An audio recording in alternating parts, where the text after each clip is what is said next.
clap it for Daddy.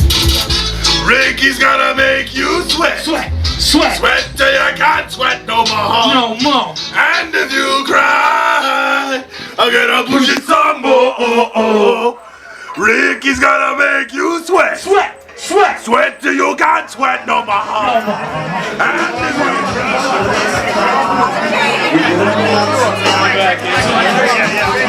Club church, make some noise for Ricky 3 ways. Yo, Boston, what the fuck's up? Yo, it's all good if you come close. I showered like 3 times, I swear to God. Boston, Boston, Boston, Boston, Boston. Okay. So put it together one time for my son. Put it together for my fucking seed. Yo.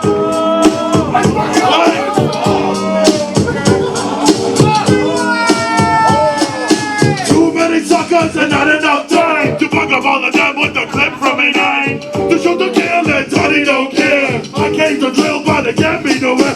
Pull out balloon out the Tommy suitcase. Pick up the strength and balloon out the face. Flip, script, everybody want rip. Boom, bust, then I shoot off the clip.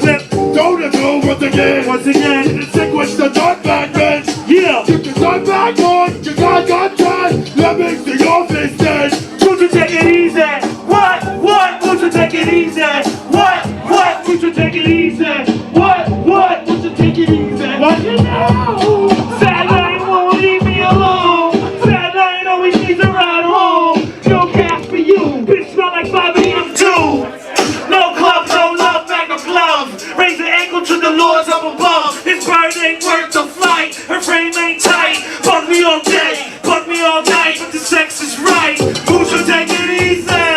About to bust cause she's so sleazy. Sex grim, take a break. Her bush got grass, I'ma slither like a snake. Ricky left job, who's the international eye. Even if she smell like a dobo, Ricky take a flick for the promo. Stop bugging, it's a quick not loving. Sad line always tripping about something. Can't take you out, it's over like a quick bout. Early, quick set, quick check. Sad line always like who's next. She left the whole crew late night and she had brand new. And all my music gets recorded in Revere Beach. Revere fucking beach. DJ. How's everybody doing tonight? Can you please just pull your hands out of your pockets like you're out in a fucking hip-hop show in Boston? Let's go it! Down here at the beach shop. Beach shop. It's a greasy fucking shop. Down here at the beach shop.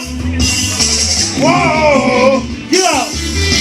Can I order please? Yes, you can. I want a roast beef. We all do. Just remember mayo sauce and cheese. 3 ways. Can I order please? Yes, you can. I want a roast beef. We all do. Oh yeah. Please remember mayo sauce and cheese. Yo, when I say Bill and Bob's, y'all say beef. Bill and Bob's, beef. Bill and Bob's, beef. When I say Kelly's, y'all say beef. Kelly's, beef. Kelly's, beef. When I say Lynn House, y'all say beef. Lynn House, beef. Lynn House, beef. When I say King, y'all say beef. Say King, beef. King, beef.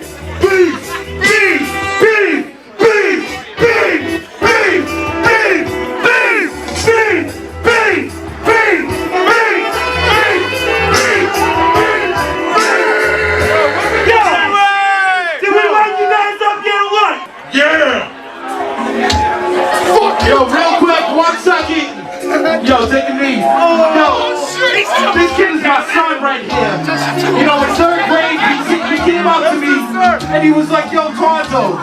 He was like, Pops, I want to rap. And I was like, I'm here for you, son. You can do anything you put your mind to, kid. And so I said, if you're going to rap at this talent show, you're going to need a hype man.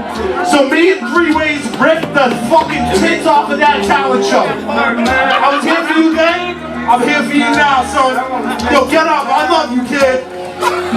Yeah. motherfucker came out of my seed right here. This motherfucker came out of my little dick. This little dick came out of this little dick. We got one more for you. Got one more for you. Y'all still interested?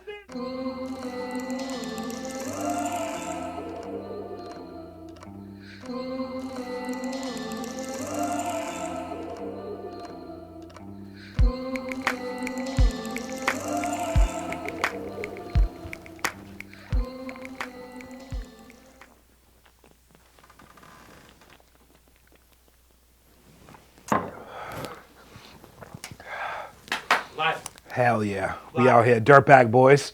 Fucking live tonight. New format we got going.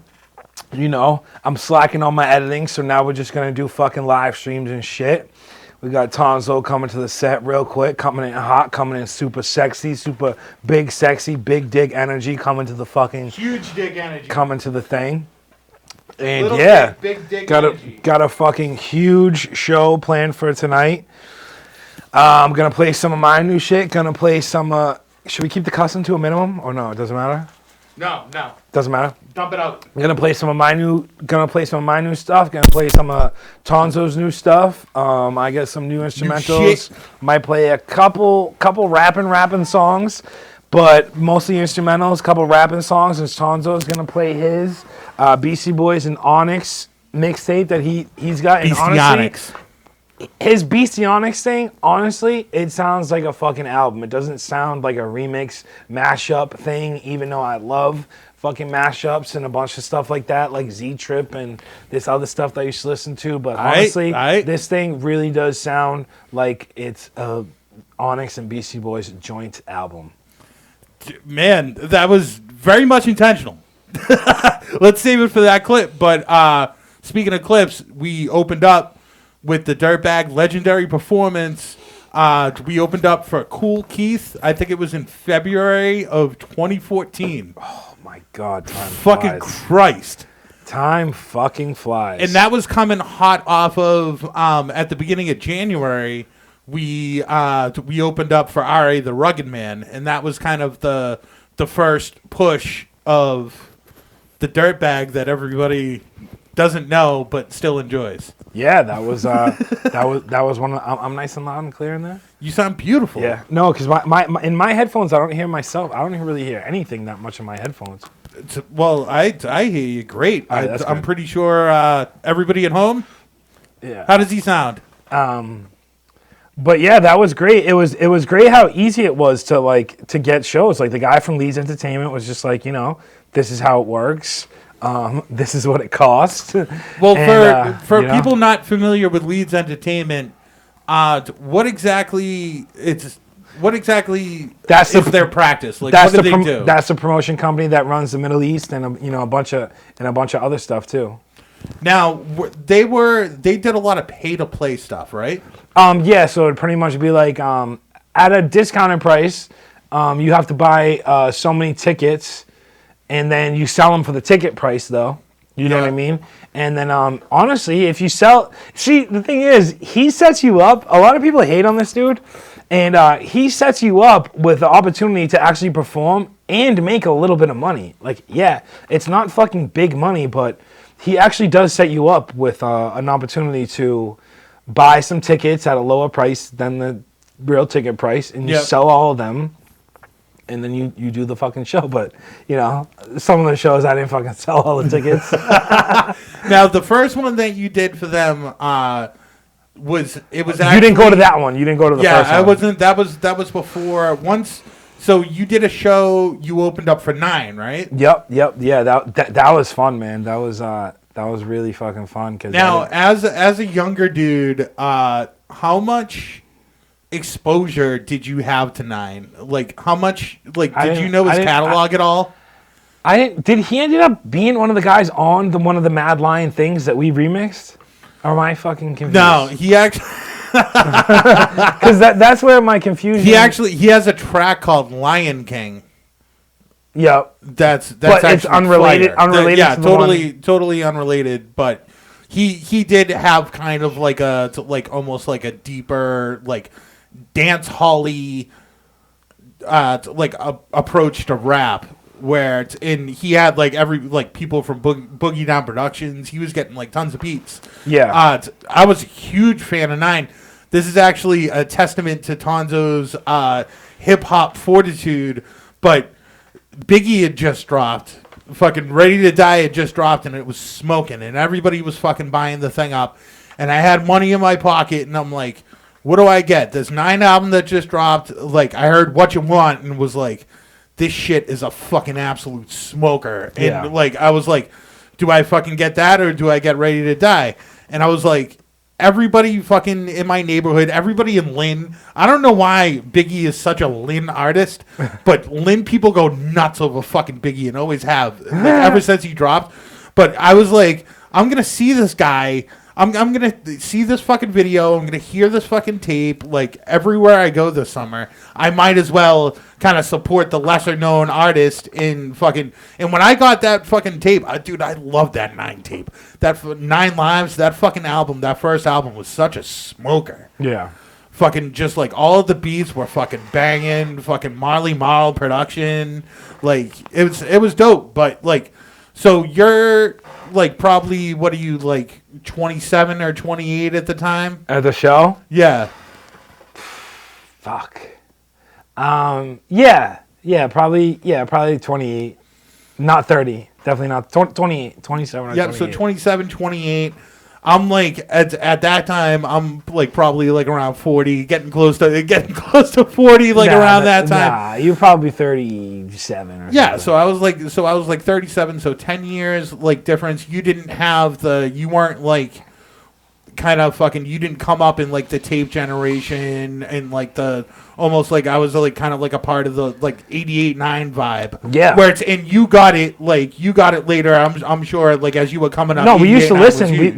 We used to listen to fucking when I first met Rico, my friend Rico and my other friend Justin. They put me on to 88.9 at night, and I fucking never turned it off after that. It was fucking dope. And I remember I didn't know how to record a fucking radio signal at all. But my friend Justin was actually recording all the 88.9s on a dope. He had a CD recorder with a 4 stack though. You know what I mean? So it could take 4 CDs at once, and he was recording 88.9 radio shows all the time, and dude, those were amazing. And especially we would call up and then they would shout out our names on the radio, and that would like make our night. If we're on a school night, we're on a school night, nothing to do, we're just riding around smoking weed, and the DJ on our fucking favorite radio station calls out our name, like we were sold on it. It was the fucking best. It was every night. That was Monday through Friday, right? It wasn't weekends.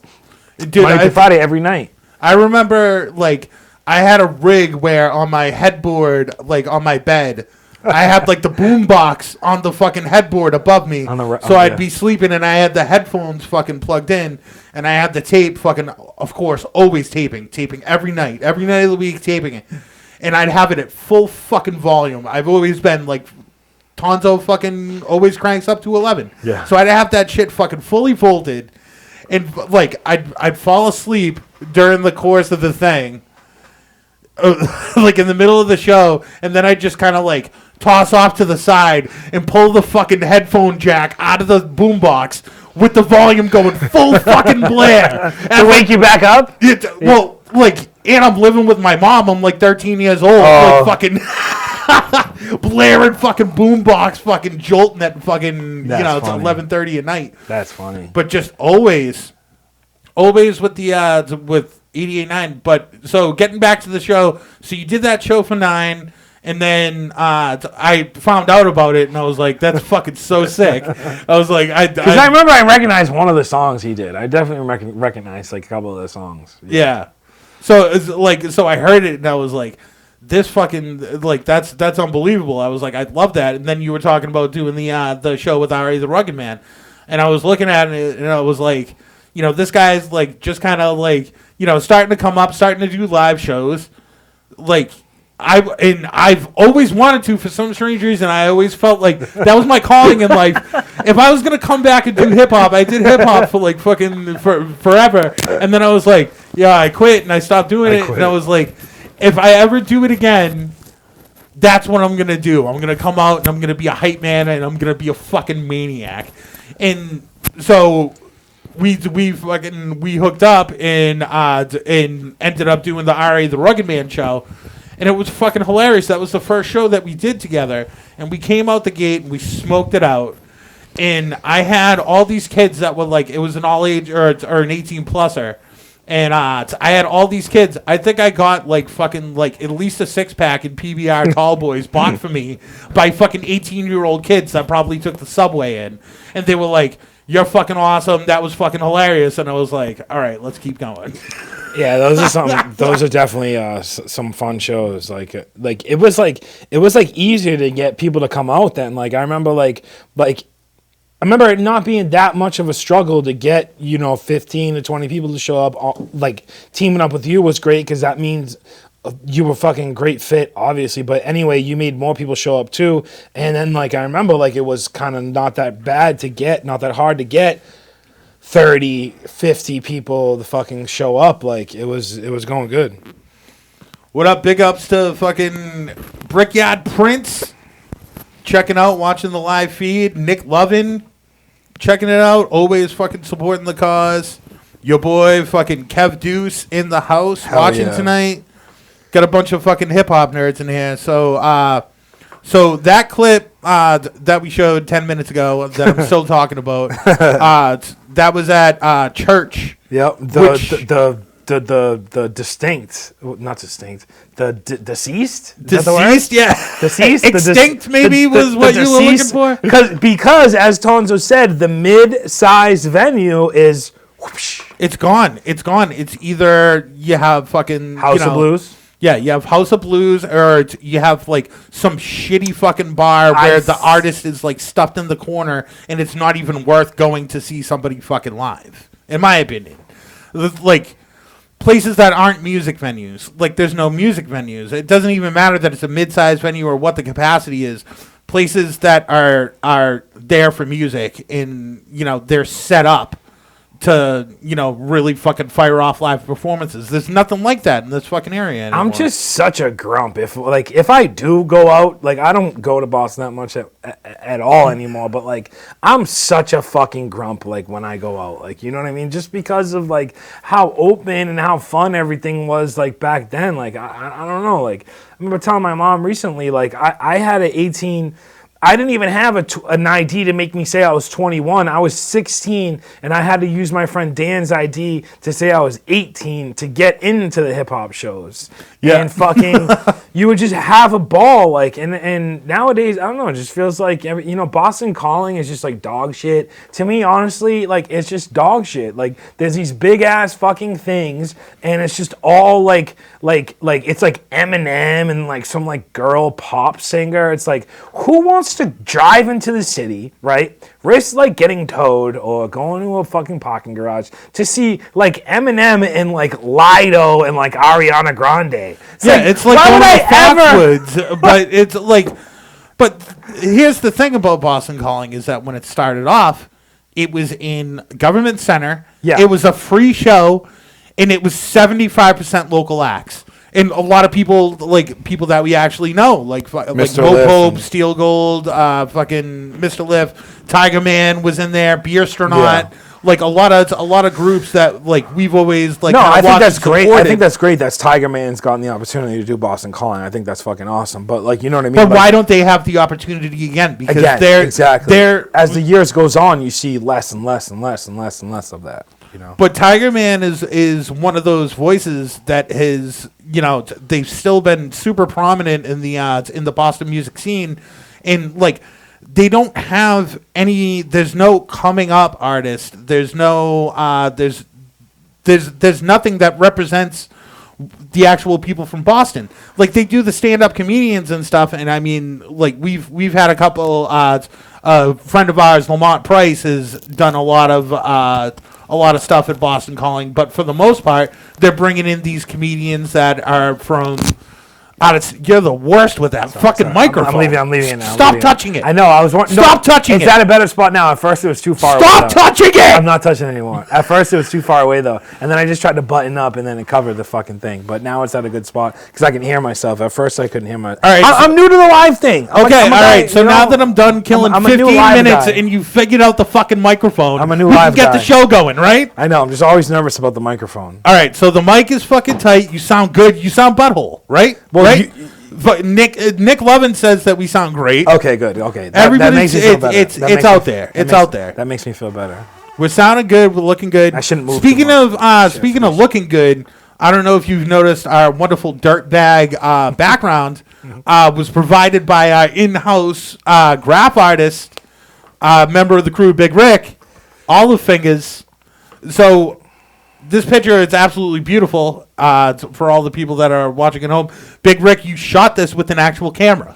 Oh yeah, I shot it with a real camera. I feel so stupid nowadays using a real camera too because like, people show me things they did on GoPros and iPhones, and I'm just like, why do I have this Canon that weighs 37 pounds like still in my backpack? But yeah, my friends said we're going to some cool spot tonight. Might be some good photos, and let's just say it's off Newbury Street somewhere, like looking at the Prudential, you could say. But yeah, it was fun. You know, I like going back to some of these spots that I used to like paint and stuff and hang out at like 15 years ago, like just to like go back and like revisit them and like look at the graffiti that's there now and whatever. But yeah, it was cool. I had to walk onto a fire escape and I felt like I was gonna fall through because I'm fucking 387 pounds. What do you think those things are typically rated for? Oh, the fire escape? I think those are built for the under 200s. You know?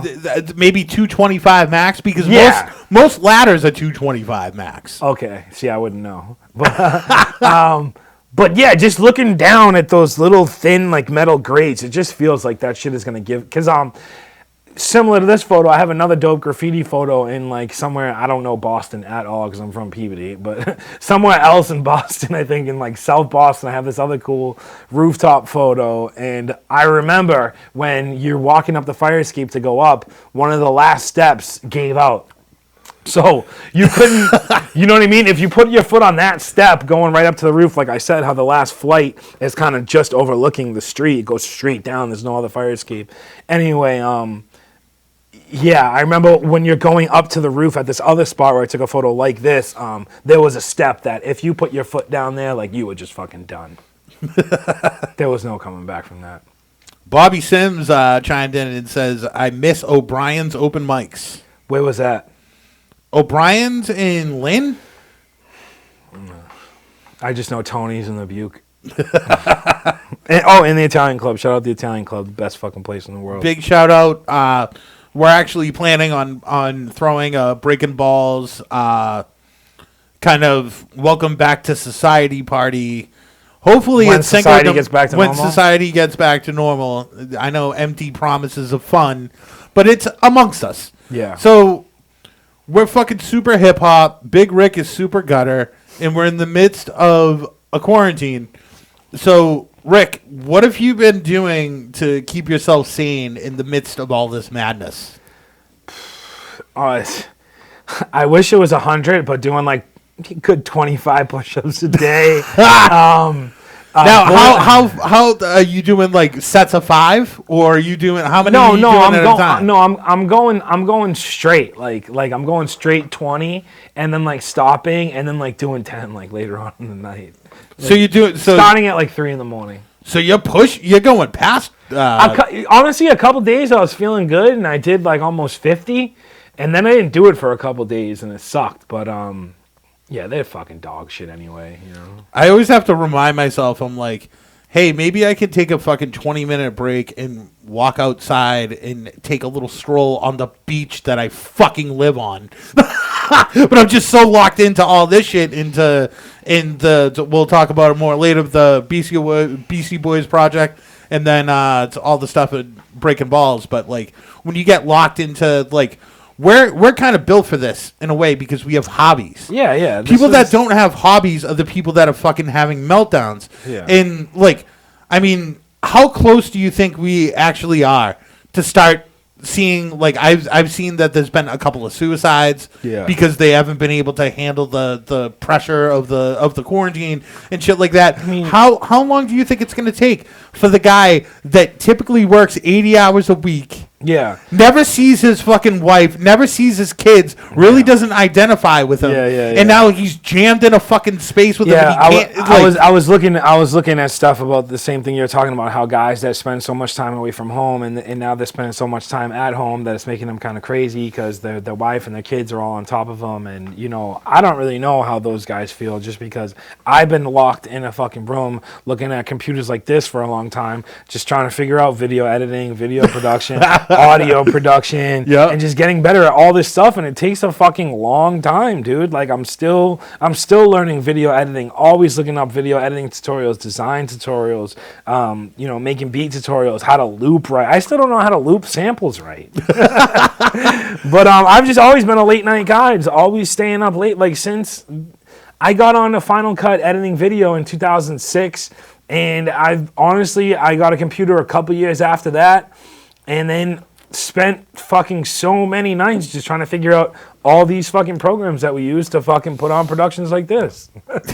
Well, except the live stream. You mastered the whole live stream thing, which is like that's a whole untapped thing that I haven't tapped into. But well, I can't 100% say mastered, because we're still trying to bring in like live Skype calls into live shows. That's not easy. I can film like calls ahead of time and stuff, and then like bring it in edit them in and bring them in as clips. But as far as don't even get me going down this fucking rabbit hole with like just like Wirecast or just like programs in general, how they sell you all these promises. And they're like, yeah, with Wirecast, you can do all this. And then you buy into Wirecast. And then they say, yeah, but if you want to do this, you have to pay more and get the studio version. I just told you. Well, if you want this, now you have to pay more and you have to get the like. I just told you the same thing happened to me when I Serato Serato and with that music distribution thing I was just telling you about. I thought it was going to be settled with this one $30 payment, and then it's like, no, there might be this other $95 payment to register as like an official fucking recording artist and shit, and with a record label and stuff. And, it's fucking internet life. You have to read the fine print. Fucking retarded. But so you've been locked up in a fucking hole. You've been making some beats. You've been banging out some beats. Just making beats. Looking through a lot of my years of footage, just trying to make sense of it all. Because I do eventually. I have a list of, I think it's 6. It might be growing. It might be 8. But I have like a good list of 6 of 8 video projects I want to do. And amongst like other audio stuff, I definitely want to do a couple more albums. I want to do a DIRTBAG album. I want to do a DJ 3-Ways album too.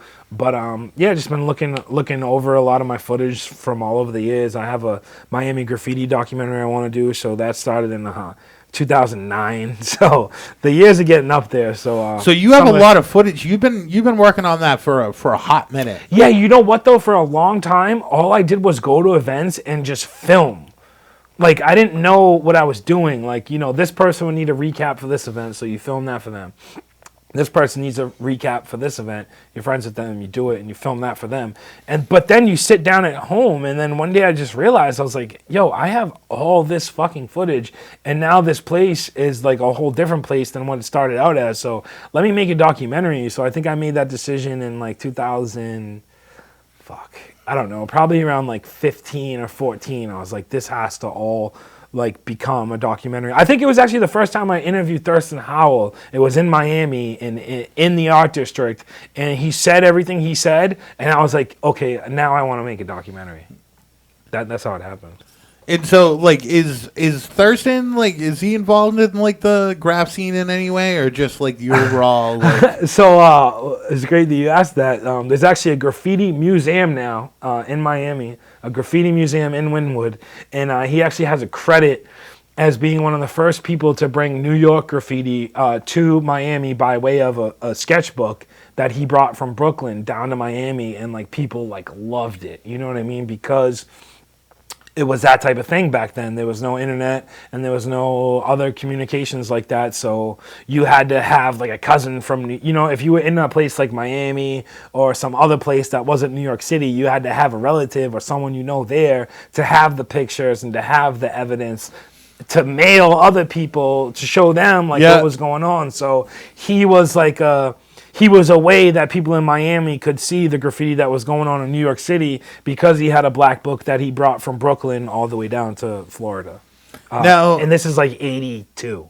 Now, my first impression, I think it was 2016 was the first time that I saw Wynwood. Yeah. And you were kind of like almost like close to that as it was like building, yeah. As it was building and it was on the come up. For the people that don't know what Wynwood is, like what exactly was it? Like it's basically like way back in the day. It was pretty hood. It was a hood spot. It's right next to Overtown. Overtown is, the hood similar to Skid Row. This is Skid Row-ish looking area over there. But factories, a lot of like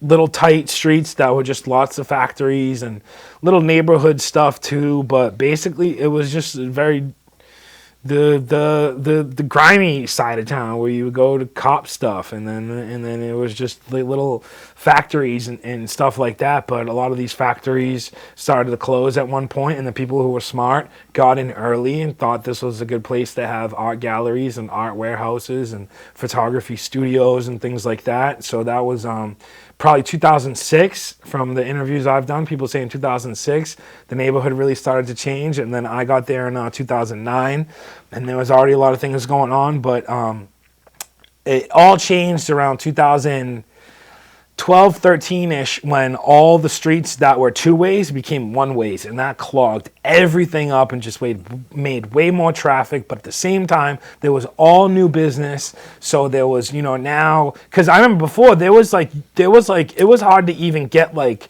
beer, water, bag of chips, sandwich, like all that stuff was like hard to get at one point, you know what I mean? And now there's stores there and bars and restaurants and yoga studios and like everything. It's a whole it's a whole thing now. So when I got there and I saw it, that was my first impression. I was like, I wasn't like, like a kid or like super involved in the scene, like with all the shit that was going on in like the Brooklyn and the Bronx and like all that shit. Like it's very New York down there. That's what I felt Mad like. New York I felt vibes. as soon as I got there, I was like, well, the New York vibes kind of melt away when you kind of start seeing like the art studios and like the yoga studios and stuff like that. But like, dude, my first impression within 20 minutes, I was unbelievably hooked. We just drove through and I saw all these unbelievable fucking pieces, graffiti everywhere, and then fucking just like unbelievable food, random fucking like art galleries, and then places where people are just like off to the side of the street, like people making beats, like people like it was just it was fucking alive. It's and overwhelming. Like, it is overwhelming. It was kind of like a culture overload when now like as far as like I mean. Who even knows what culture is fucking in the midst of this fucking quarantine? But, but like seeing all that shit in motion and seeing that like there are people that like this is what they want. That like graffiti like is always like it's had like such a shit stigma, but look at what this shit is doing to these fucking places. And look at like there's just like that graffiti vibe in that whole fucking area. You just feel good. You feel positive. You feel like you're a part of it. It's just nuts that, graffiti is a thing that someone drunk on a random night, could go out and do on a blank concrete wall on the highway. And that little thing that person does for nothing all the time, like corporate, like sees a value in that, and they're like, boom, let's milk it. And then this thing just goes whoosh, like through the roof, you know what I mean? And it's just like, it's wild, but I at the end of the day, like I hate to sound like that grumpy dude that hates on it, because I like seeing everything unfold, and I like seeing the awkward stages of it, because it happens, like when these people have these events and then they want to completely curate all these things, but then sometimes things go awry, and You know what I mean? It's a thing that can be tamed, but then again, you're always gonna have it acting up too. You know. I'm a little late on this comment, but Nick Lovin just said Tonzo hasn't seen the sun in about 10 months. That is a fair fucking assessment. How do I fucking share this? I'm trying to share the fucking thing. I don't know. All right, so right now what we're going to do a Facebook tutorial. I'm going to teach Rick how to share a post. All right, so go to Brig and Balls. No, because that is the platform. No, I just did go to your fucking thing and it said live, but it didn't have a share button. What do you mean it doesn't have a share button? That's what I'm saying. Lovin, where's the share button? I see it. It's right there. Breaking Balls live, right there, right? But how do I share it? No, click into the actual page. This is compelling internet show, by the way. So, all right, now click on it. Oh. And you see that in the bottom left, huh? Sorry about that. Comment, share. We got it. We're live. We are fucking live, people. Ziggy, watching. Thank you, everybody, for watching. I know we're really smoking you out with the hip-hop talk. But again, this is kind of a pilot of sorts. This is our first time doing a live stream, so bear with us over any bumps in the terrain. So, Big Rick, Quarantine King, been smashing the beats. Smashing beats, trying to boil up the ginger and the lemon and the honey in the pot. All right, every night, and then water it down and then just drink it. But when it's hot too, I take like 3 shots when it's still hot, and then I pour all of it in like a big pitcher and water it down and drink that for a day, and then water that down because I leave all the ginger still in it. All right, for all the people watching that aren't like Buddhists in one with the universe, what exactly? So you're boiling the ginger, and what are the benefits? What are the benefits of the ginger boil? What are the benefits of believing in God? I mean, so you're saying that ginger boil is better than baby Jesus? I'm just saying it's God's gift. Fucking go online and look at what any doctor says about ginger. But what is it? I don't care. No negative. There's pretty much no negative. I don't care what they have to say about ginger. What do you have to say about ginger? What is ginger doing for you? Oh, absolutely nothing. Of course, it's doing absolutely nothing physically, but mentally, I'm just like I've done so many years of buffalo chicken and fucking, you know what I mean? Fucking fettuccine stuff that I'm like, yo, let me do this ginger. Let me try not to eat a lot of carbs and, hope for the fucking best. I gotta piss so bad too, and I don't want to go. Oh, we have like at least another half hour of show. Hey, Carlo, let's do some, what's that old school urinal that you just piss down into? The trough? The trough. Can we get a trough fucking on this L and that L of the studio and just trough while we do videos? That way, Dude, I want to live trough life. I mean, as far as especially when you're doing these streams, see if Baba Yaga says okay, but if we can do it, you might. I know you guys know all types of contractors. I'm sure we could pull it off. Yeah, I think we have the manpower. Let's trough right to the bathroom. Fucking run a fucking hose or fucking whatever, a bidet, fucking fountain bidet stream over there. Into computer programming. Hi, I'm your host Tonzo. Nick Lovin sharing it. Hell yeah. He's doing it. All right, so share it up, bro. What I'm getting at, we're doing a live show, and super live. And Big Rick has just been crushing shit with beats. Yep. You have several beats that you want to play for these people. Well, mainly I want to play them for you by Rap Coach. And I want to see what you think, because sometimes when it's 5 a.m. and you already listen to this loop like 37,000 times, you just think you're the man, because that first time the loop hits and it fucking comes back, because I'm sure the same way with you, when you load up a sample and you loop it the first time, like most of the time, that's it. Even if you think the BPM is on, the first couple times you try to loop it, it's not going to hit. Yeah. You know what I mean? So once you do a little bit of editing and that loop starts to hit, I already think I made a masterpiece. Yeah. You know what I mean? I don't even have a variation of the loop yet, and I just have the loop looped, and I'm just like, oh, fucking yeah.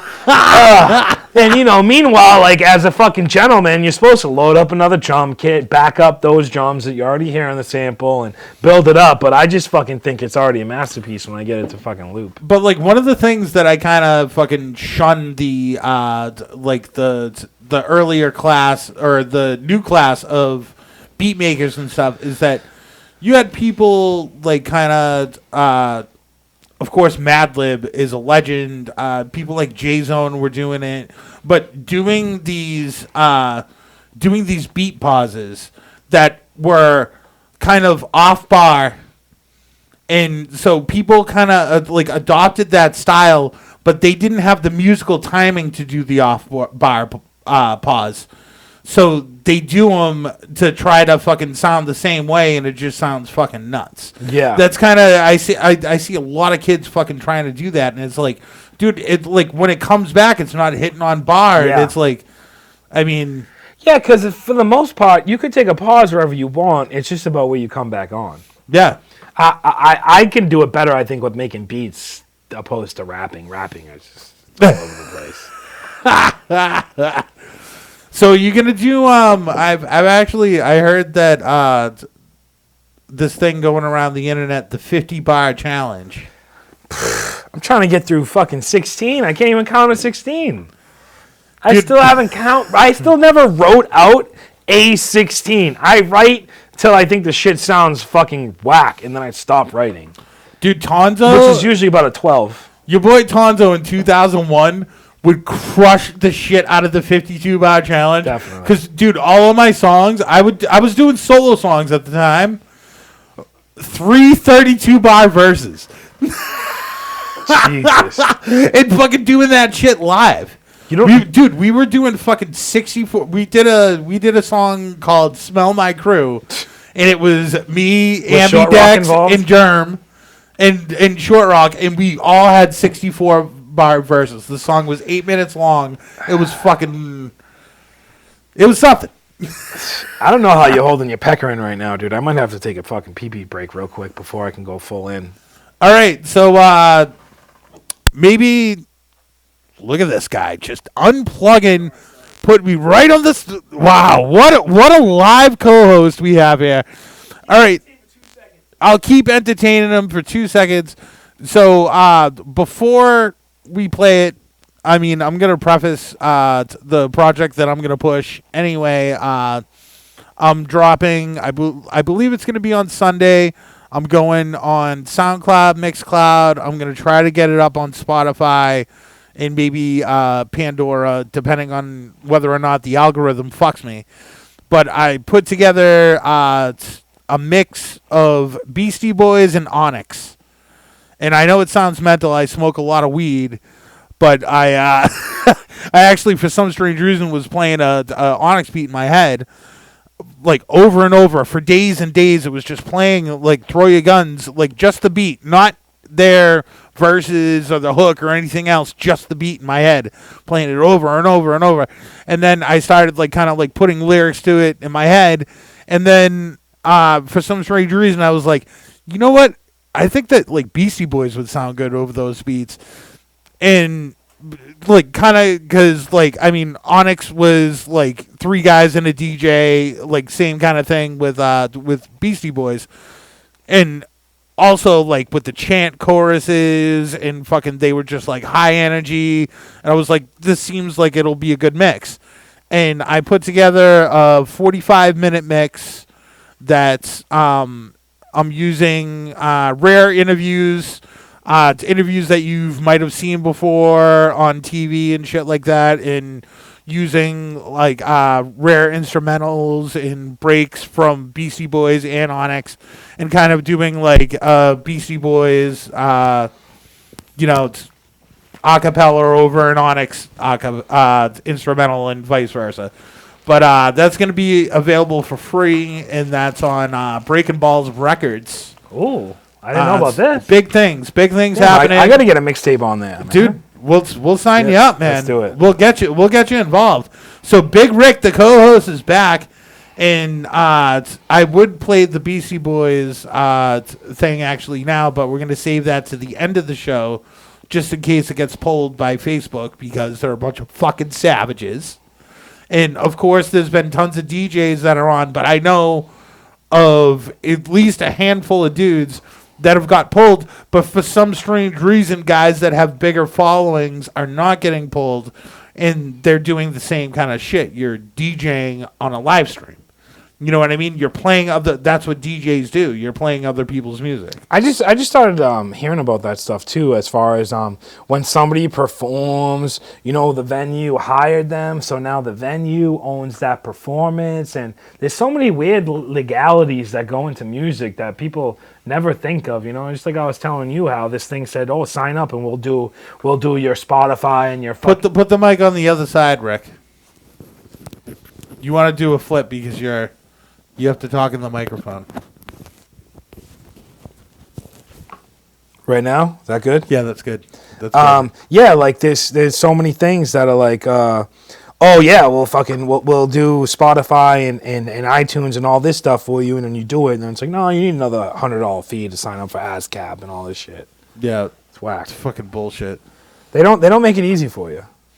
All right, so I got beats. you got some shit. Yeah, you I got got some some- I got smokers some to shit. fucking drop on them. So this first one, I had it looped up great. I liked both variations that I had lined up, but for some reason, it got messed up inside my machine software. So I'm just gonna play it for you, the exported version. I'm not gonna tap out anything. Okay. But the other ones, I'll do a little tappy. All right. So do you want me to review the beats? Yeah. Or Yeah, just say what Okay. you think.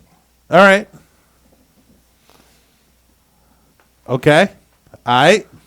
I can't hear anything, but You should be able to. can't hear it. It's your channel is fully live. All right. Do you hear it? No. Do you want to check your fucking outputs and your connections? I'll just do it like this then. Yeah. What do you got? Hold on. The beauty of live Yeah, this TV. is folks. live, people. We doing it live. We're jerking around on computers live. Live, baby, live. Dude, you still have nothing? Yeah, dude. There's nothing. There's absolutely nothing, and your channel is fucking soaring. All right, hold on 1 second. All right. This is where the dirtbag effect really comes into play, because like we're trying to, of course, there we go. Yeah, there we go. We're trying to come across like we're professionals, and we're not. We're a bunch of fucking potheads that try to make music, and sometimes we make some good shit, and like 9 times out of 10 we're just struggling with equipment, trying to fucking hook shit up, trying to troubleshoot fucking setups. All right, here's beat one for tonight. This is called I'm You. Alright. I've heard the sample before. Yeah, it's in something. Is it hot? You good? That's perfect. Alright.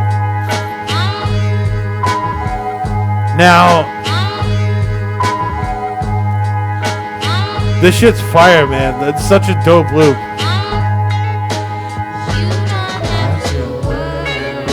Loop's so good I couldn't get it to loop the same way after. Okay. I've heard. Fuck. No, it's been used. It's been used. It's Is a it- spot. Is it like a newer Ghostface song, or Nah. for some reason I'm feeling like it definitely has that woo feel. That's automatically why I used it, because immediately it sounded like a Wu-Tang song already. So this is one. So basically, people that like aren't really familiar with like the beat making process and stuff. What was your kind of thing? You were just mainly trying to get a cock solid loop, right? Yeah, basically, I just looked for the most. My friend Paul's like, you got a weird ear, but I just look for the most interesting loop that I can find in it. I don't look for that boom, dap, da dum dum dap. I don't look for that loop. Like even though I know that producers love like naked drum beat breaks, I love the part of the break that has a little bit of the feedback from the guitar in it, or has a weird part of the keys when it goes up and down or something like that. I'm always looking for the weird part of the loop as opposed to the straightforward like naked like drum beat part of the loop. But at the end of the day, I don't even know what the fuck I'm doing really. So I've noticed a lot of the stuff that you tend to sample is stuff that that's been used and messed with before. Is that something that like? Yeah, because that's how I get inspired. Because like I have found a lot of good shit, but at the same time too, I like going back to songs I love and seeing what they sampled. Because most of the times too, somebody like Madlib or DJ Premier, they're not gonna use. It's almost like they're still giving you something to use. Yeah. But those guys usually don't take from every part of that original sample. You know what I mean? Yeah. Those guys usually take something at the fucking beginning, or it's something in the middle towards the end that hits really hard. But wherever they grab from, I've noticed that there's usually some other shit to grab from. And like some of the stuff that Jay Dilla sampled and other people have sampled, I noticed that there's sometimes other shit to grab from. But with this, I've been luckily enough to make some of my own samples too recently, but I still like that one. Like when I hear something I want to loop, I have to fucking go back and loop it. Now this is something that I've noticed. Oh shit! I forgot what I was gonna fucking say. What were you just saying? Dirtbag.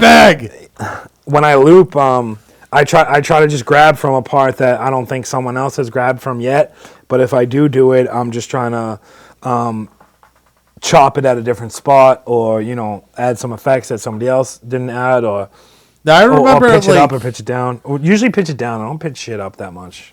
Yeah, because like pitching up is actually that's Kanye. Yeah. And isn't that fucking crazy that like you got to think that like he ushered in that whole wave of hip hop where it was like everybody was doing those fucking sped up samples and you never heard it before. Yeah. It was just it was like a new sound, but it was something that like you were able to fucking latch onto quickly. Yeah, definitely.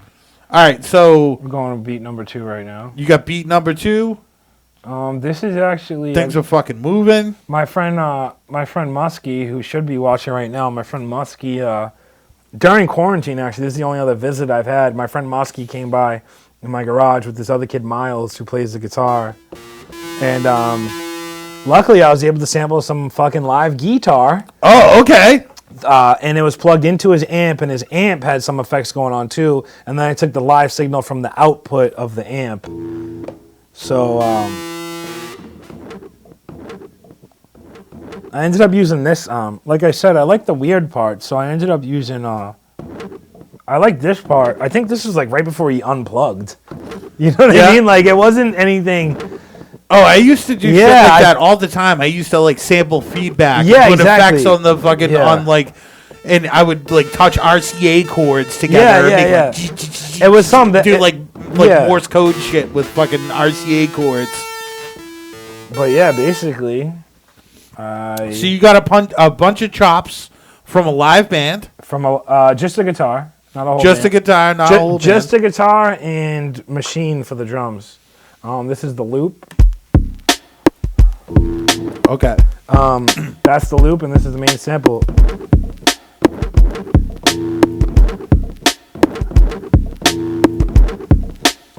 Alright. Actually.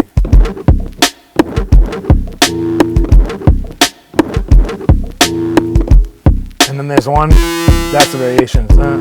So it's... Ladies and gentlemen, this is hip-hop. This live. is magic. This is live. Tapping it. Oh, hold on.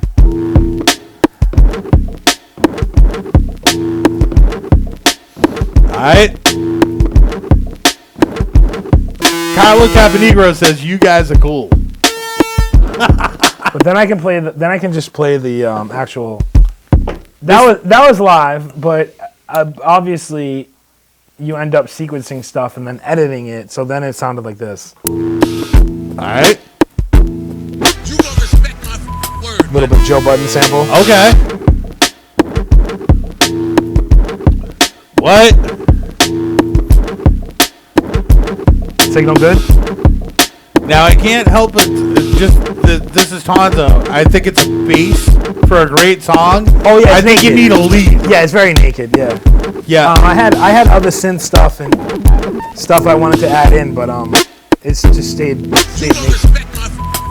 It stayed naked. I like this little pause. Okay. All right. That actually kind of reminds me of like Prefuse 73 used to do a lot of shit like that, where he was just taking Is he affiliated with LP? No, but he did a banger track with LP and Ghostface called "Hide Your Face." I think that was like 2006. Fucking crusher. Yeah. You gon' respect my word, man. So that's that one. Okay. That's that one. All right. What do you guys think at home? What it's the listeners, the followers, everybody live on the live feed? What do you think of the beat, the absolute thunder that was provided by Ricky Three Ways? Yeah, fucking comment in, guys. Fucking let the comments flood in. Comments in. So here we got. Nick Levin says live Maniac Magic.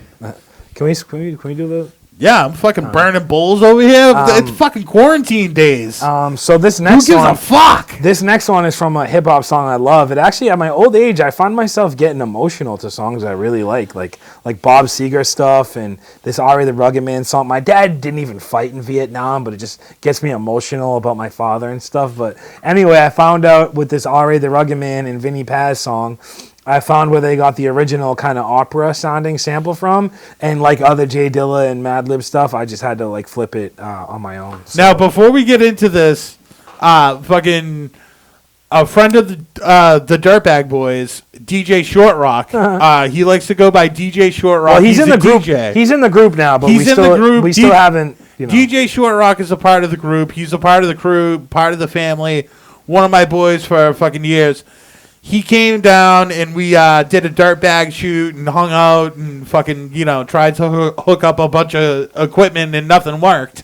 But so he came down, and then at the end of the night, we're just like, fuck it, let's smash beers and listen to music. And there was like a 6-hour session where we were listening to songs that we used to listen to. And, like, it was, like, you couldn't fight. Like, we were, like, fucking, like, 11-year-old girl. We were, like, crying.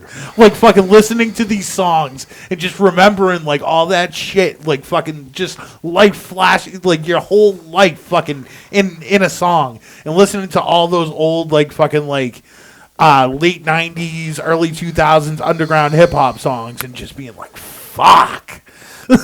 Like, these were the songs that fucking made us who we are, you know? So that's the power of hip hop.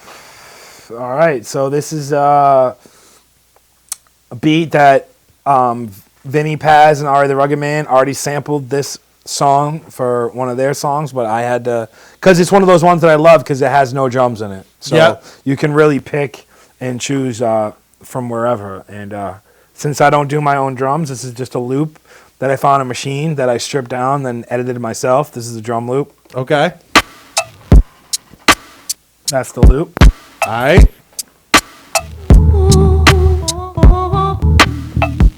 Then it goes like this.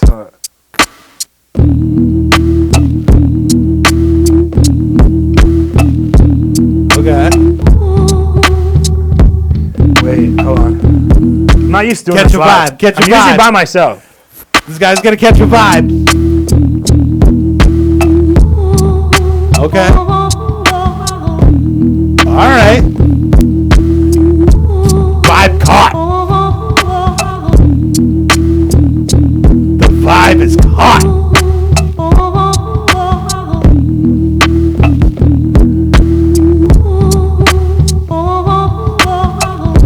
Okay.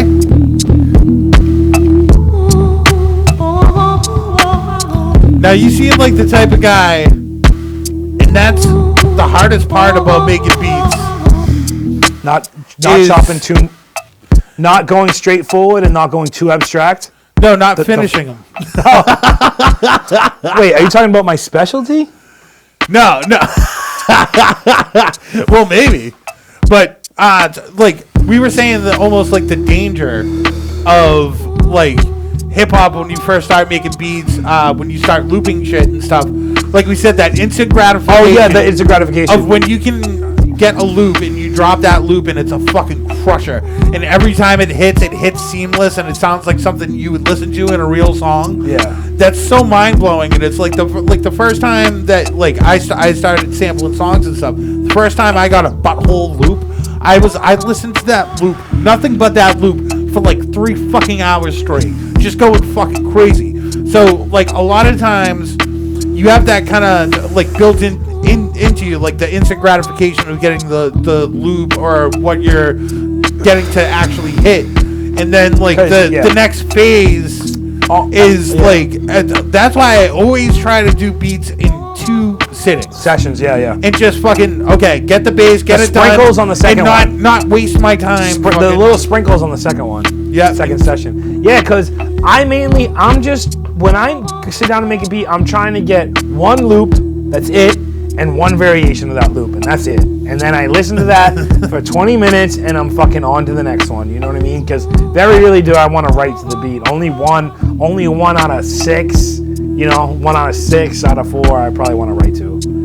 But I really like this one. But sometimes when I really like it, I can't even write to it. I'd rather fucking try to get it to fucking somebody like Thurston Howell or something, just because like I'm like, yeah.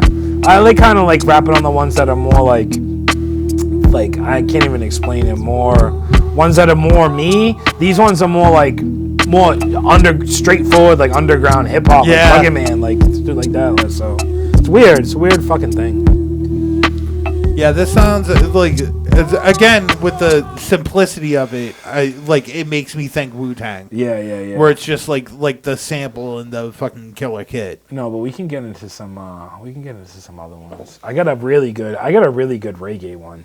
Okay. When I first started making beats, I got sick of listening to so many DJ Premier and RZA and Alchemist instrumentals. I was like, let me see what reggae instrumentals sound like. And then I discovered reggae dub. Like, you know, this is a long time ago, but I discovered reggae dub, and I was like, holy shit. I was like, fucking King Tubby and Lee Scratch Perry are amazing. Like, this shit is fucking... yeah. Because, like, you hear the beat, and you're like, you're like, that's cool. It's like a chill reggae beat. But then you hear offbeat, some guy in the background just go, grung, to a fucking big gong sounding thing. You know what I mean? Yeah. It's just like, it had so many hip hop elements, you know, and you would just hear like him using vocal samples of like, the news or Static or whatever it was, and fucking just blew my mind, honestly. Like, I was just like, dude, like he just gonged a fucking thing that sounds like a fucking 30-foot gong, like wicked offbeat, and it just works so good. It has all works. It has 37 seconds of delay on it. Oh yeah. So the delay just keeps going in the delay. And dude, the delays. I realized he was such a genius because, like, amongst so many other things, the delays he just had going on would kind of just make like other rhythms and shit. So just with drums and bass, you can have some dope delay on that bass, and it just makes it so much better than just drums and bass with no delay on that instrument. But delay can definitely make and break a song. Oh yeah. Oh no, too much delay. It's all about the mix of it. Keeping. I notice most of the time you don't have to have the mix of that effect all the way up. Oh yeah. Like, it can be like, because when I first started to do it, it would be all the way up. But now in the past like 3 years, I've realized that like that mix can be at like 25%. Yeah. of the delay. I usually go at like 19%. Yeah. I'm at 10 and like 25 with the effects now. You know what I mean? And sometimes I'll fucking splash around if I'm feeling a little randy and fucking, toss in fucking 19 on one side and fucking 27 on the other. Yeah. Spice it up. Yeah. You know what? Wow, we got a lot of likes coming through. Really? Yep, people are loving it. We have 3 total viewers right now. 3? Yep. We were killing it at first. I don't know. Maybe it has something to do with somebody fucking with a microphone. My J is broken on my keyboard. Dude, I got a fucked up 4. All right, here's one. This is from this reggae singer I love. Her name's Jada Kingdom. She looks amazing, but the songs are really fucking good. It sometimes reminds me of like Lee Perry stuff a little bit, but she just has like a great voice. And I don't know why I like sampling from live shows. Just because you have that crowd stuff in the background and just like that ambience, and that way it makes the vocals not like super on point. It makes the vocals kind of bleed over and stuff a little bit. But this one's pretty good.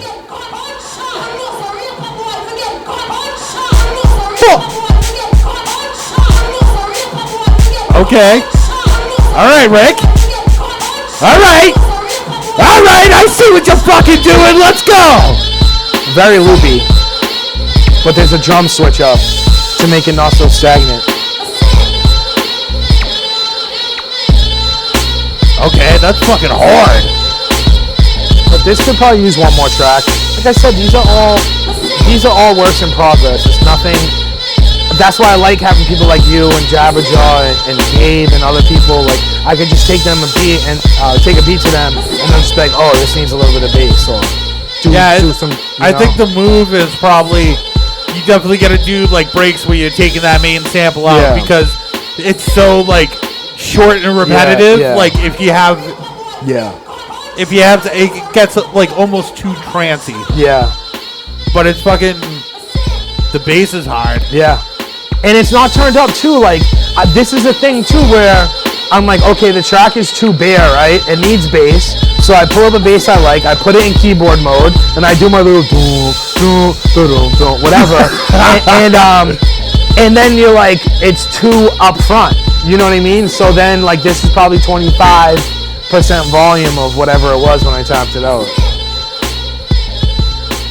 But just same thing as like a dub. Like if I was listening to Lee Scratch Perry or something, it's just the way the bass sounds in them. It's all doom, doom, doom, doom, doom. Yeah, but then like fucking if you added in like some synth stuff of you just fucking around for 32 bars over it, just tapping out, like that's what's gonna give it more of like that dub sound. Because like we were saying, like they got fucking a room with 25 instruments going, and they're doing different things at different times with different delays and stuff. So like that'll take like almost like it'll make it more dubby and less like just like a hip hop track with the reggae loop. Yeah. That's the Tonzolini review. Do you have anything live here already? Oh, we're not in machine right now. We're just playing files on my computer. It's all. Aren't you all hooked into? No, I am. No, I am. I'm playing the actual exports of the beats. I'm not playing it from machine. I'm playing the saved file. Because when I tap it out, I hate showing it live and not tapping it out perfect. So it's like, yeah. You know what I mean? So I'd rather just play the export because I can't actually tap it out perfect the way I want. Because not everybody's an expert finger drummer, you know? Yeah, well, and I'm not going to fucking lie. A lot of times when I tap this stuff out, it's not exactly the way I want it, and that's why I like being able to see it on the grid, and then you move it accordingly, you know what I mean? Because give it a little nudge. Very rarely, sometimes when it's the ones I want to hit in the very beginning or the very end of the beat, those will be on point, but some of those other samples that I want to trigger in the middle of the loop, like those won't be in the fucking exact spot, but you see the grid, and then you move them accordingly. All right, let's move on. What else you got, Rick? We'll do two more, and then we'll get into your stuff. Yeah. All right, it's already getting kind of heavy. Oh, where's the gun? Yeah, the gun go. This one is fucking hard. This is straight gun music. Dude, I love gun music. All the thugs fucking log in now. Share this to all your thugs right now. Boston Best Buds, where you at? We're fucking smoking weed. We're doing it. How's my signal? Every time I'm in the streets, I make the gun go. Every time I'm in the streets, every time I'm in the streets, every time I'm in the streets. Okay, Rick.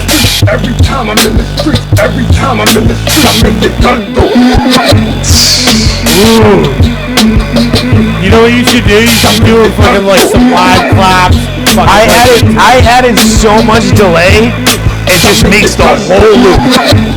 If you crunched a live clap, over the fucking almost like Over the main snare? yeah, with mad delay on the clap. I like it. Even some chanting too. Some like chanting like that too. Hey, hey, hey, hey, hey, hey, hey, hey. But this one is fucking hard. This one's pretty go. Okay. Fucking dumb. Alright.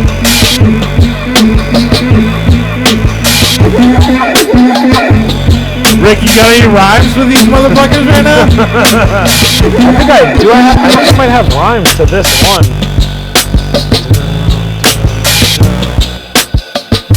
I have rhymes written down. No, you gotta go fucking freestyle, fucking. My boy just told me he couldn't get on the link. Every time I'm in the streets, I make the gun go. Oh shit. Samples just Every time I'm in the streets, I make the gun go. Every time I'm in the streets, every time I'm in the streets, I make the gun go. Every time I'm in the streets, every time I'm in the streets, every time I'm in the streets, I make the gun go. Every time I'm in the streets, you know the gun go. And the mic stay wide, you know my flow get higher. Shit, I DJ at the venue, then I DJ at the bar, then I DJ at the other place you going but star. Yo, we DJ at the Italian club, it's always after hours. And I don't give a fuck, I DJ like I got superpowers. I got Tonzo next to me on the fucking board, mixing and shit. And we pulling tricks and shit, on the fucking MPC and on the machine. Motherfuckers know my style on the pad is mad fucking clean. Tonzo got the cuts, even though we got a missing thumb. And now give a fuck, he could make beats if he was a bum. And he had a tin can and a bucket and a half of a drumstick. Make beats like fuck it, he would tap it all day. He would rap it all day, he would trap it all day. He's at Short Beach, looking at the fucking horizon all day. Hey, Hey. Alright, okay. R.I.P. Lynn House of Roast Beef, man. Dude. How are you feeling about the roast beef scene in fucking in 2019 here? Lynn House is done, man. I mean, that was, I had to tell somebody before, you know, obviously Land & Sea is my spot, but I had some of my best late night beefs ever at fucking Lynn House of Roast Beef, dude. Obviously, I've had a lot of good ones at Bill and Bob's, but some of the best fucking ones when my boy put me on to how good a well done beef is, we used to get smacking well dones at Lynn House of Roast Beef because, too, they were always open later than Bill and Bob's. That's what people don't understand about the beef game is, you know what I mean? If you're from the Beverly, if you're from more towards the Beverly side, you might not have ventured that over to Lynn House of Beef that much, so all you know is Bill and Bob's for late night. But think about it, that whole 2 to 3 o'clock window, that's a whole nother world right there. Oh yeah, that's where it gets real. That's another level of society that most people don't see, because your average fucking people that go out, they can hit Bill and Bob's and still be home maybe, you know, around like 1 or 2 or something. But that fucking 3 a.m. beef crowd is the people that are the 5 a.m. boys. Dude, I remember hitting Lynn House at 2:30 a.m. in like and George's fucking, like, too. in the mid fucking 90s, and shit used to be lit. The fucking Mortal Kombat machine was fucking. There was like a line out the door just to play Mortal Kombat. Oh my! But like God. that's what I miss the most about it is like I've been there recently and it fucking sucks now and it's fucking.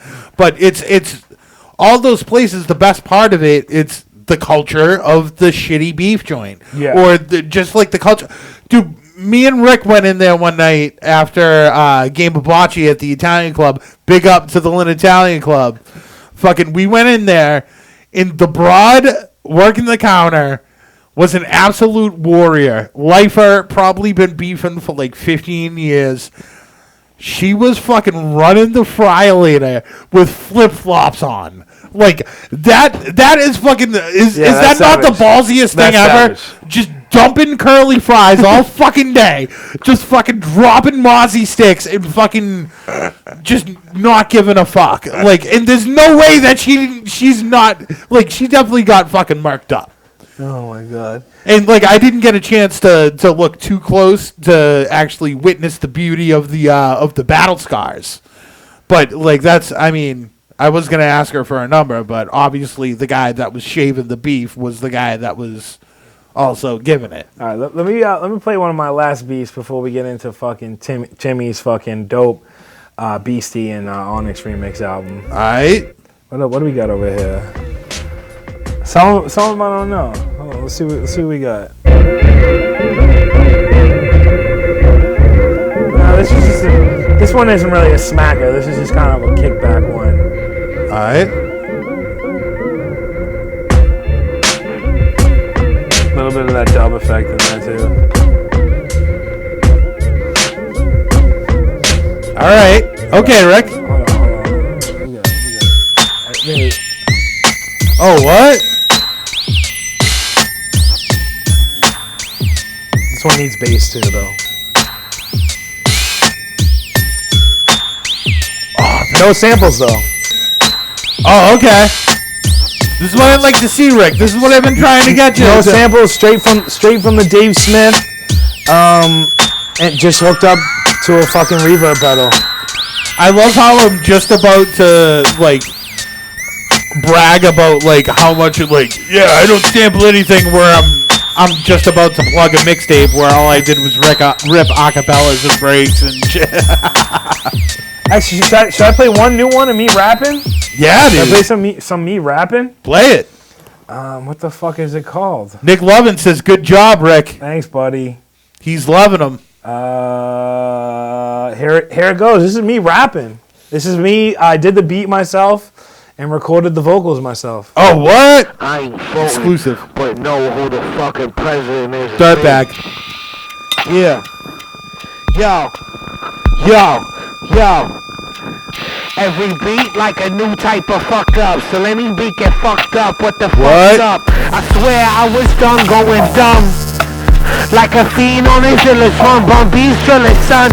I'm a loser, but my art's sick. Put my clothes, rock my arm strip. BYB on Atlantic strip. Steve Levy really played them poker games. Highway lane, Skycast and graffiti games. I paid this my shit's space, make grimy. sure my state. Fucked up records in the crate. Dead homies This in the shit is record grimy room, as hell. still wrecking it for you.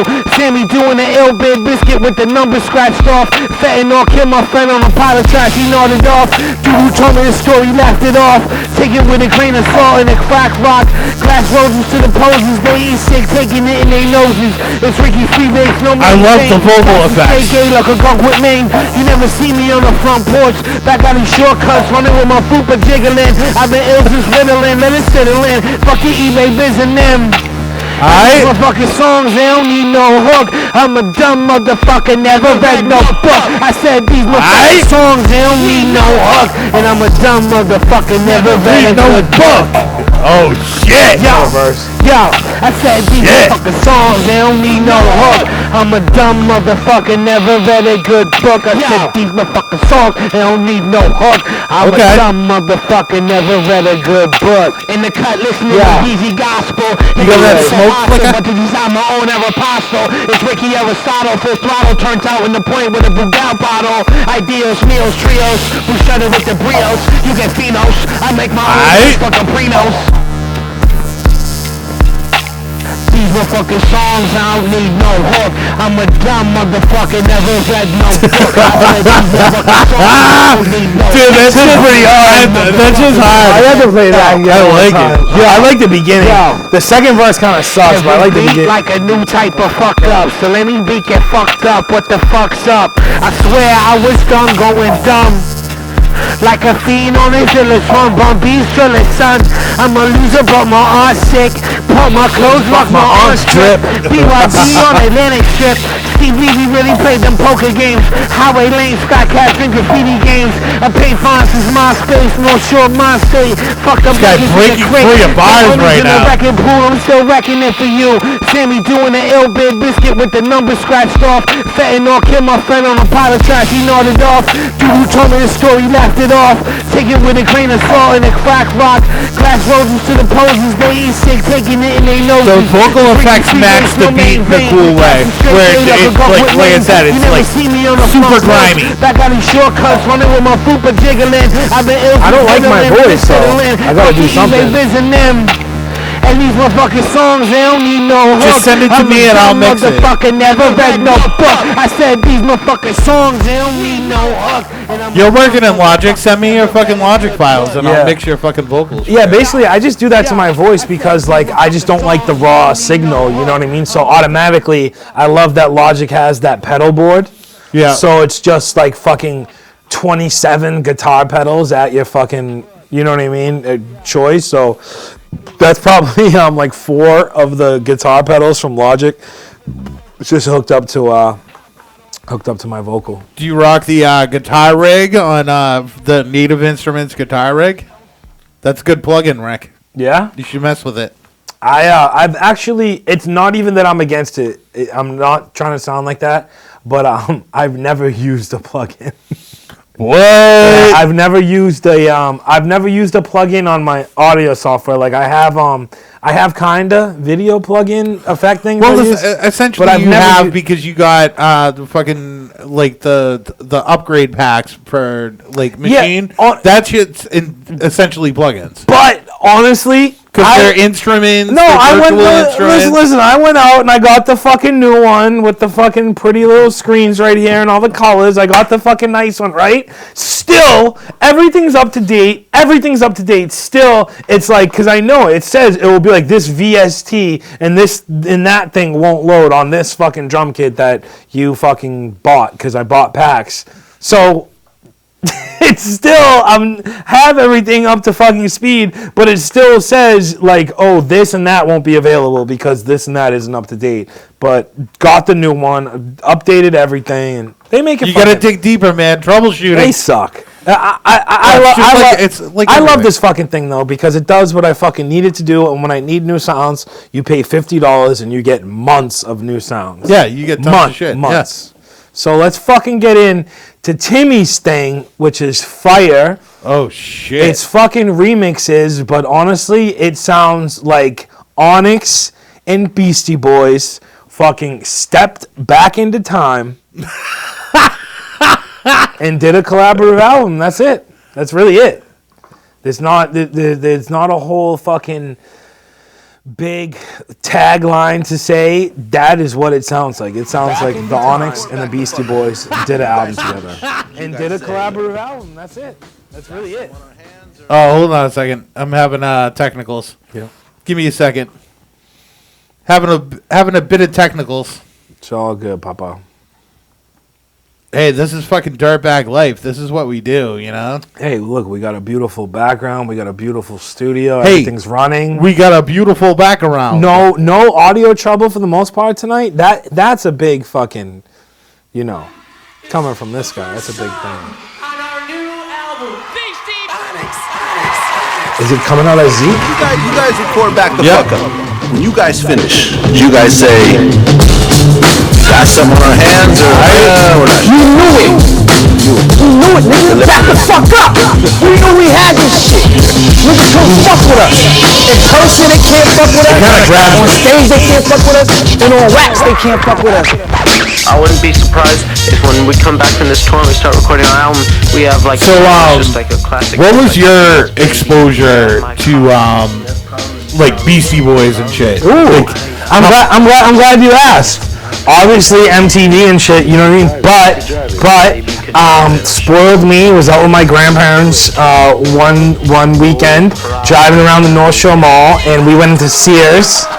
And obviously little Ricky had to get something, so I got the Beastie Boys tape, because I'm an idiot, I don't remember which fucking album it was, but it was a tape that had Sabotage on it, And I remember That's ill communication, Rick. it was a tape that had Sabotage on it, and I remember my grandparents had a small fucking dining room table, and there was a china cabinet with a little tiny boombox, little radio on top of it, and that's where I played the tape, and my grandfather was obviously like, "This sounds this sounds crazy," but it's just great that you when you get older, you remember when you bought that CD, when you bought that tape, or when you bought that record, you remember where you listened to it. So yeah, dude, I'll hear 12 inches from the late 90s, early 2000s.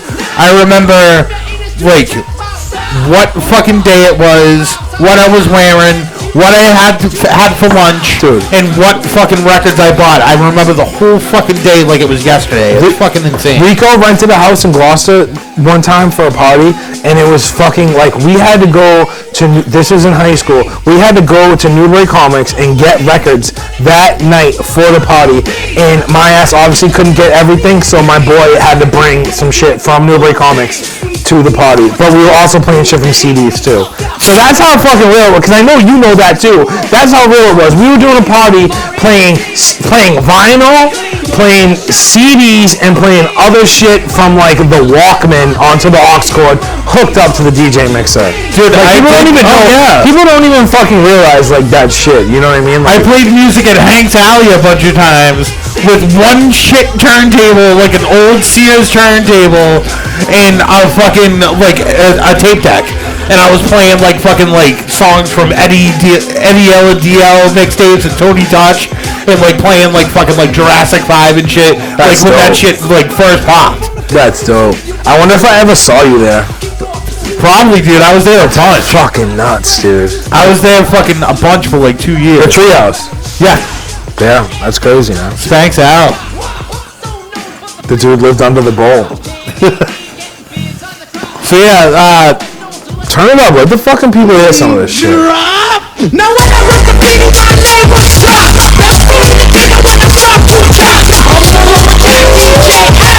If you tryna knock me, you'll get rocked. I still fight you in my rock. You start saying it when you drop. I can't do that, but not stop.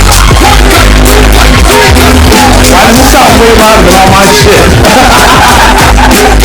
It sounds fucking sick.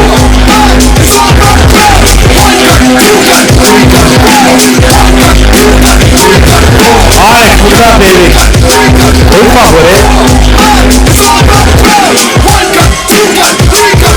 Are they from Brownsville or Queens? I think they're all Brooklyn, Queens. Yeah, because they just scream Brownsville, MOP, because MOP's, I don't know, I just think everyone rugged from New York is automatically from Brownsville. Immediately Brownsville. That's where the best rappers come from. Well, let's be real. And the most rugged, hardcore New York rappers all come from Brownsville, and you realize that as you get older, just like you realize Sublime is actually a cover band. Right? These are things you realize when you get older.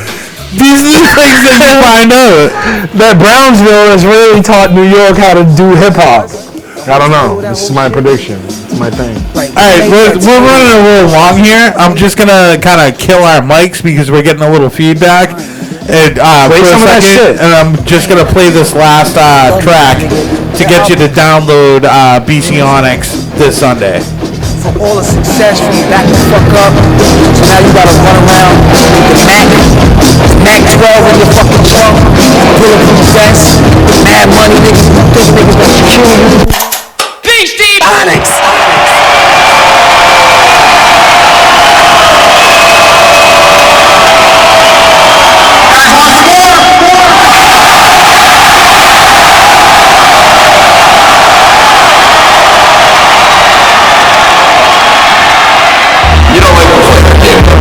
Your style and what it represents to come from. You got a lot of different kinds of styles.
So I realized that I want your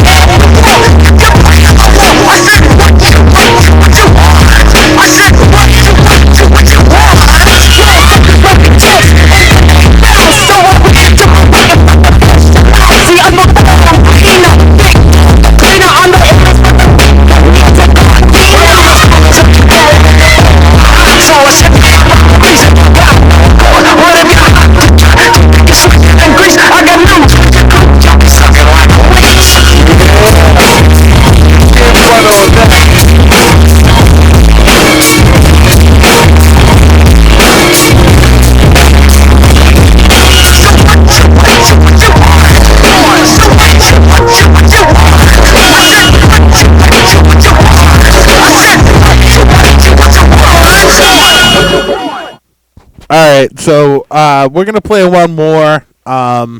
This is the one. This is the one. Says Big Rick. This one that will get shared the most. I think. I don't know. Big Rick thinks that this one has big possibilities. The way Sticky Fingers comes on this, it just seems the most. It seems like he's really. It seems like he's there. You know what I mean? It seems like it's at a show. I like it. It sounds like it's at a show. You know what I mean? It sounds like Sticky Fingers at an open mic. That's what it sounds like. Oh, 80s porn again. Jesus Christ. I can't find this fucking thing. Really? Hold on a second. It was there, and now it's gone. All right. On our new album, sitting home with they like just put on your same thing. And my own people with big top, he know how to get by. His super chicks to be fly. Up and downtown action. And when these sticky fingers, but they move with traction. Mad alibis, a plan that stay wise and wide-eyed. Living in the state of Southside. Crooked jakes and fake snakes. Fall out for base. Or who wanna overtake you, leave them with praise. The white sheet covers the heat, covers the street, heat covers. 6 shots straight through our best. We all ready for these wars. We all want war.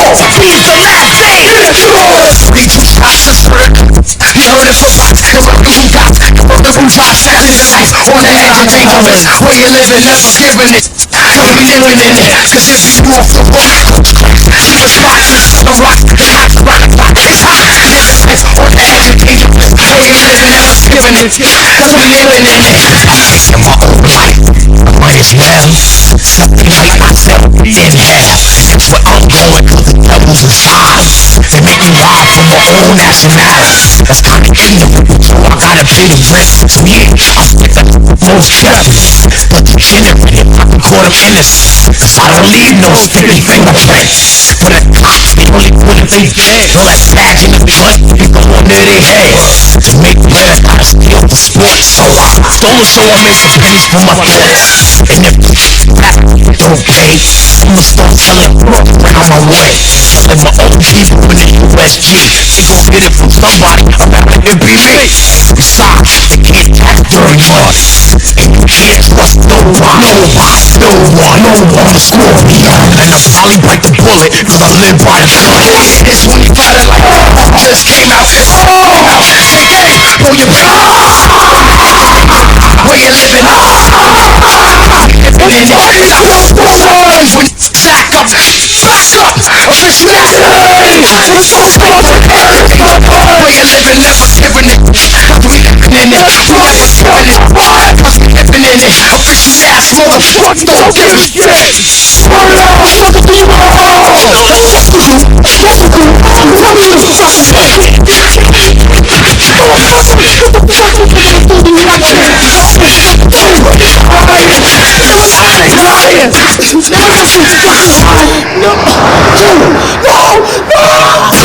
Oh my goodness.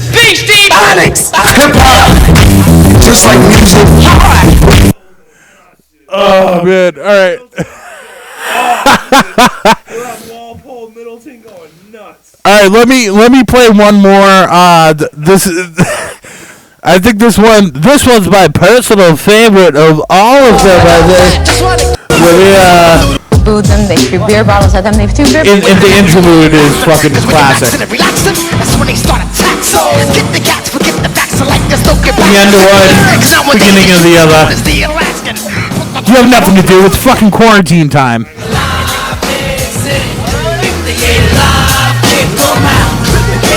It sucks. I should have sent it to you and played it to you. Yeah, I should have did that in retrospect, but.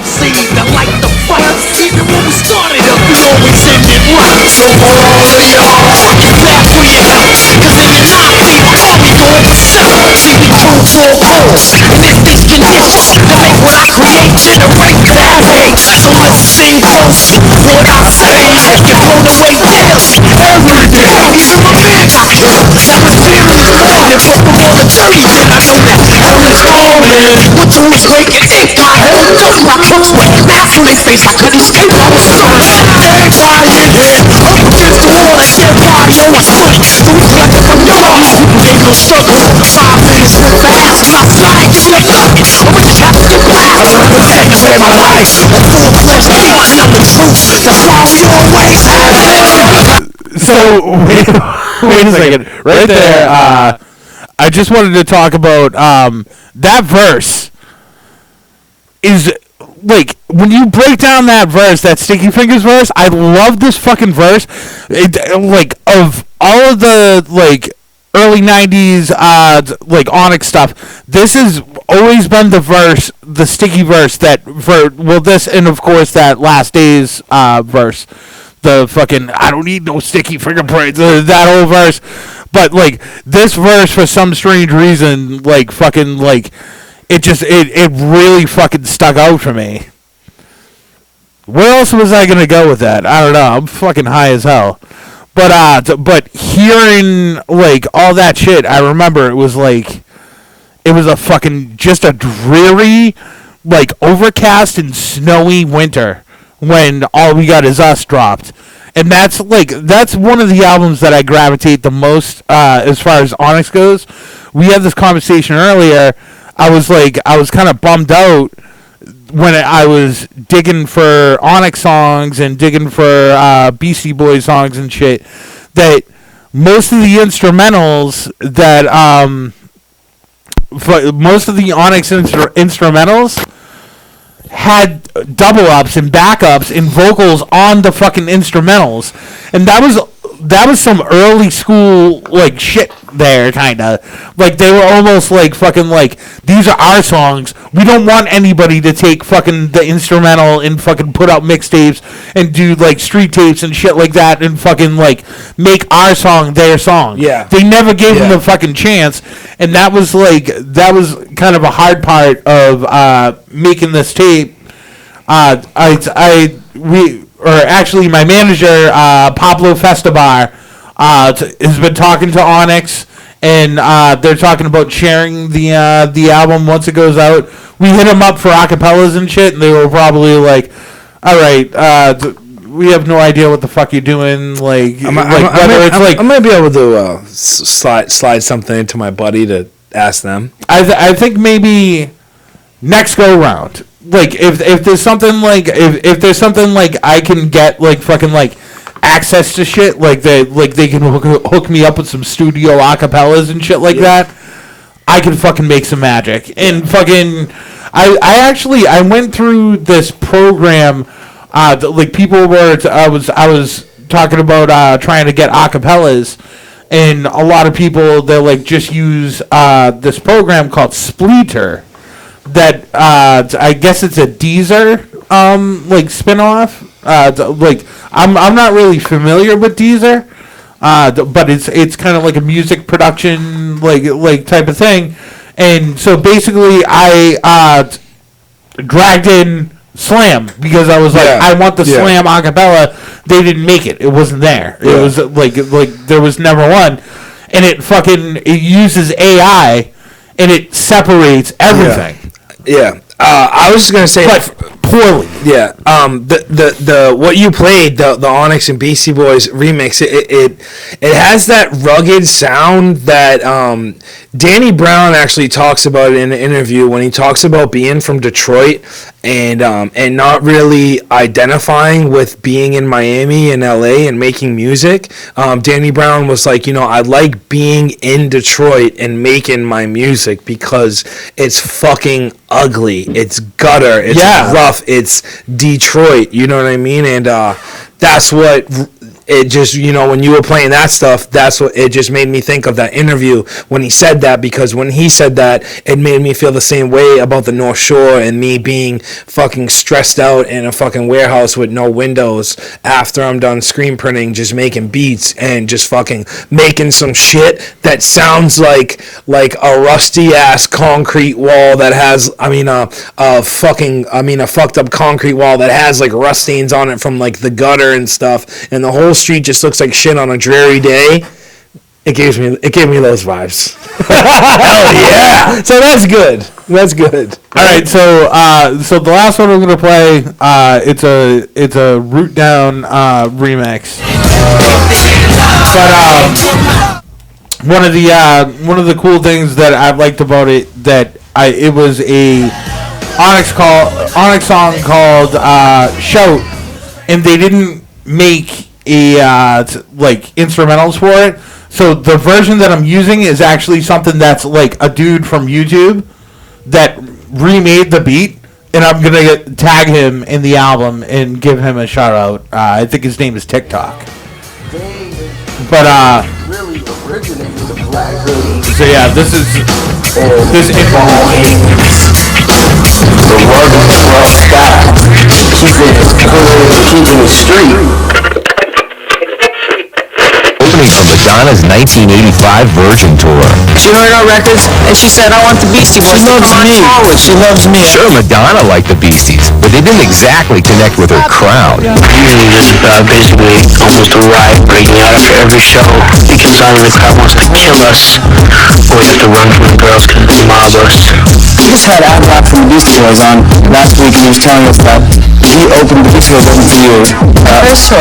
Yeah, before the Alexis O came out, and they got booed off, booed every single Everywhere night. we went, people booed them. They threw beer bottles at them. They threw beer bottles at me, and they said, get rid of the Beastie Boys. He also said that he learned everything about being professional. It's really good. Did you talk to you about making out with me in the bathroom after the show? Hey, he did not talk about that. Wow, okay, that's interesting. Sometimes I feel like a nut, and don't take it out. I ain't from a man.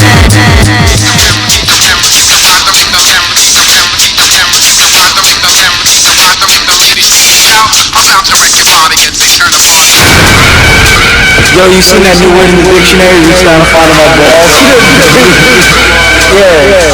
Big D Onyx. I'm taking root down. I put my root down. I'm taking root down. I put my root down. So how you gonna kick it? Gonna kick it root down. How you gonna kick it? Gonna kick it root down. So how you gonna kick it? Gonna kick it root down. Gonna break it all down. Gonna kick it root down. So I put down. I put my foot down. And then I make a cigar. I put my root down. I got CD, pop, the Stone Alliance. Everybody know the move for trapping science. Something electric, like Big Onyx. I can't see the track, I can't see the crew on it.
So that's Beastionics dropping this Sunday on SoundCloud, Mixcloud, Spotify. I'm gonna put it on YouTube definitely, and down the line I'm gonna do videos for a couple of the bangers too. Yeah, and chop up with like found footage and stuff, and all the shit from the actual videos. And then mash it up with all. Hell yeah, let's do that. Yeah, that'll be fire. Concert footage and live footage, backstage footage, all that. DC Boys have some funny backstage footage. They have with honey, with bottles of honey. Dude, their interviews were always fucking great. Like there was so many. It was like that was. I know the interviews better than I know some of the songs. Honestly, that was the interviews are crazy. That was my biggest challenge. Was finding quality interviews. They had so many good ones. Yeah. That were awesome, like interviews with like legendary shit, but the sound quality was just so dog shit that I couldn't use it. But like I've like the shit that I found, like that like the shit about like the Madonna, like fucking like old tour videos and like shit like that. Like of course I could have dug a lot deeper, and that was kind of my motivation, especially like so my manager, Pablo Festabar, he did a Instagram post and tagged Onyx, and Onyx was like, oh, that's fucking great. And then he hit them up and was like, my buddy's doing this mixtape, and you and the BC Boys, and they're like, that's fucking awesome. When it's done, let us know and we'll post it. So we got Onyx on our fucking side, so hopefully this thing goes. But I don't know. I think like it sucks that it's quarantine time. Like I mean, I really feel like this thing would like punch super hard if it like. There's just a different vibe in the world right now. It's like you can't like it's fucking the middle of April. Everybody should be like fired up. That like the weather is great. Like shit's ready to pop, but. You know, the bad vibes from the fucking quarantine are preventing that. But hopefully you can fucking incorporate this mix into your workout routines. You're walking on the beach. You're doing something. You're fucking walking. Social distancing. The dog park. You fucking put it in your fucking earbuds and you fucking run through the grocery store and start yelling fucking Onyx lines at senior citizens. But please check that out. I put a lot of work into it, and much like this show, which we didn't put any work into, actually, and we just kind of fired it on a snare drum. Work in progress. Most of it was probably terrible, but thank you for everybody for watching tonight. Big Rick 3-Ways, do you have anything you want to plug before we close out? No, because hopefully, like, one day something will be on, like, Netflix or Amazon, and I won't have to promote it, and it'll just be... But if somebody's interested in hearing more music from Big James Rivers... just SoundCloud. SoundCloud. Where do we hear these beats that we played tonight? Music stuff is all SoundCloud. It's just search 3-Ways and DJ 3-Ways on SoundCloud, and everything is there. And also DJ 3-Ways on YouTube, and everything's there. All right. And my name is Z Cavarici, as far as music goes, you know. Look at that. Because that's where I look like absolute dog shit right now. That's where the Onyx BC Boys remix thing titled BC Onyx is going to drop. We're going to drop that shit on fucking... And also DIRTBAG. The post will be coming on Sunday. Thanks, everyone, for watching our absolute madness. I can't just say the show's over. I have to get up and walk across the room to actually end the show. So show's over. And just pretend that I'm not getting up and walking across the room to end it. Thank you, everybody. DIRTBAG! Hey! There you go.